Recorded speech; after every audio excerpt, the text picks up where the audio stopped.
should be empowered to define that. The party that I represent believes that you should be able to define that. Now, okay, let's talk about that. What does it mean? I've heard this brother talk about it on his show. He and I have talked about all of these options. The question is very simply put to you this way. Do you want to engage or do you want to sit back? Do you want to engage or do you want to make excuses? Do you want to engage or do you want to let someone else do it for you? Maybelle didn't let someone else do it for her.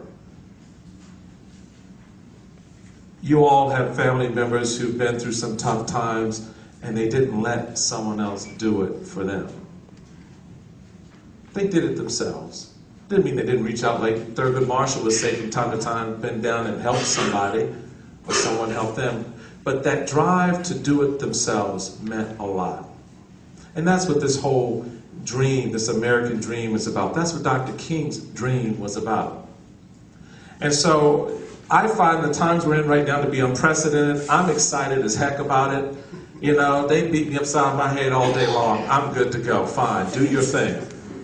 I don't care, because I want to be able to put something on the table for not just the white suburbanite who's driving his Benz or his Lexus and living in his gated community, but I want to come into this community to afford you the opportunity to buy that Benz and live in that gated community as well. Putting those options on the table.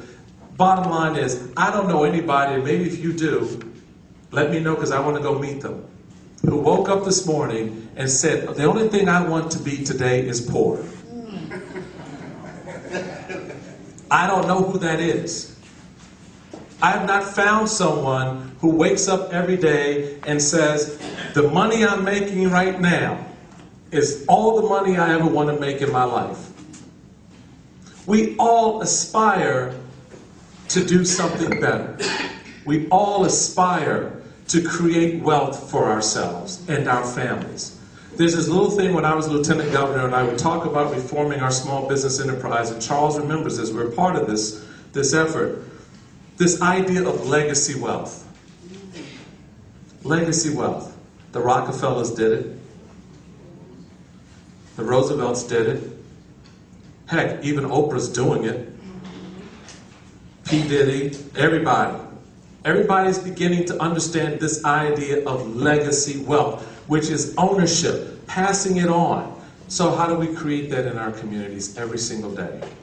Through education, through small business, through a free enterprise system, through markets, through connections, relationships. All of these things matter for us.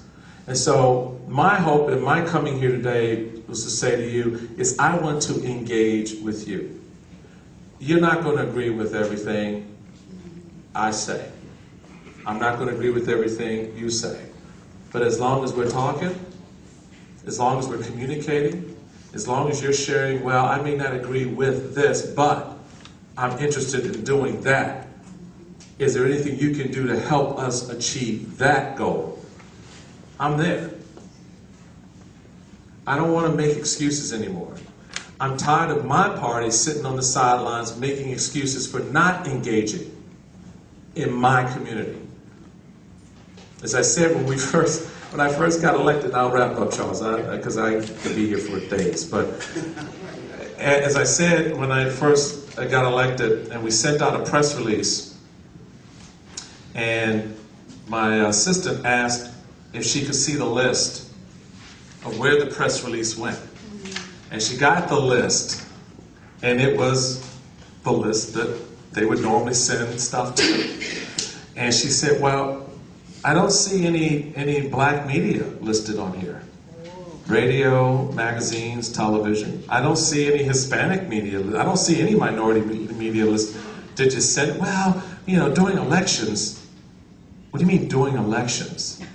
Don't you realize you have a black chairman and he wants to talk to people now? Not waiting until an election? That's been our problem. Is that we always come to the community too late. And then get mad at you because you didn't respond. Well, that's not your fault. That's our fault.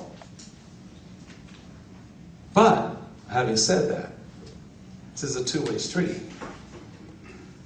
And I need you, and I would like you, that when the opportunity is afforded to come to something like this, and someone shows up and wants to engage in the community, come. Bring your best game. Blow them up. Unleash your frustrations and your anger.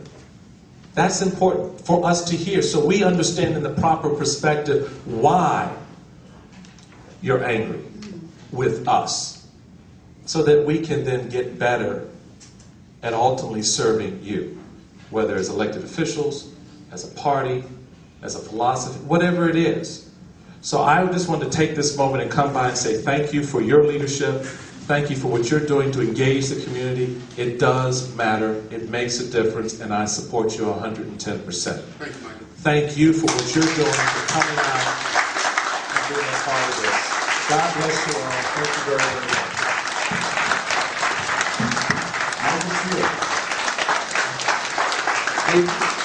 You're very welcome. As I told you, Michael is a real black man. So in spite of what you hear in the paper, he's a real black American, and a guy who's a stand-up American. Like I say about myself, I'm an American first, and I'm a black American. I have several people that I want to bring up. So when we talk about reaching out to the community and doing things in the community, we have some folks here from the National Republican Committee and the Illinois Republican Party that handle those areas of coalition building. Ms. Angela Saylor is the director of the Republican National Committee Coalition. Now I'd like her to say a few words about what she does. Now, I met Angela and her husband, Elroy Saylor, who, the trade rags all say they have the strongest Rolodex in Washington, D.C. as a couple. Now that's saying something. That's very important. They can pick up the phone, call anybody at any time. Ms. Saylor. Thank you. We just want to say thank you so much for being a welcoming community. We look forward to working with you. The chairman, Michael Steele, here has done something that's really thinking out of the box. He has taken the coalitions department at the Republican National Committee, and he has made it a standalone department. And I have the honor and the pleasure to serve under his administration to direct those efforts. This department will work. Let me tell you why that's important, folks. She's got a budget, okay? She's got staff. She's got people, all right? So she's got money. We're putting money in her, because in the past, it's like, oh, let's stick it over here and not worry about it. So she's being modest. She's got money, all right? She's got a budget to work with. So what the team will be doing is we will be working on our branding, our mobilization, and our training. And our phone lines are open to you to call. One of the things that was really wonderful as a part of some of the opportunities that I've had is when I was in the White House working under President Bush, I was really able to bring people to the White House and to celebrate and some of those wonderful opportunities that happen there, because it truly is the people's house. And so, as the chairman has stated, the Republican Party the doors are open. And so if you're in Washington, if you're here, you want to call us, you want to engage, the phone lines are open, the communication is open, and we're excited about the embrace. So I just want to say thank you, Mr. Charles Butler. Very welcome, thank you. I want to bring up Mr. Pat Brady, who is the Illinois State Republican Party Director of Coalitions. And so we have national and our state chairman here today reach out to us.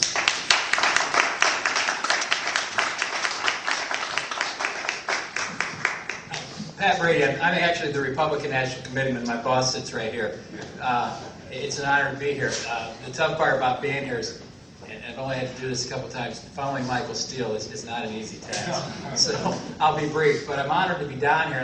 If you want to put a face on the Republican National Committee in Illinois, I guess myself, Demetra DeMonte, and Andy McKenna.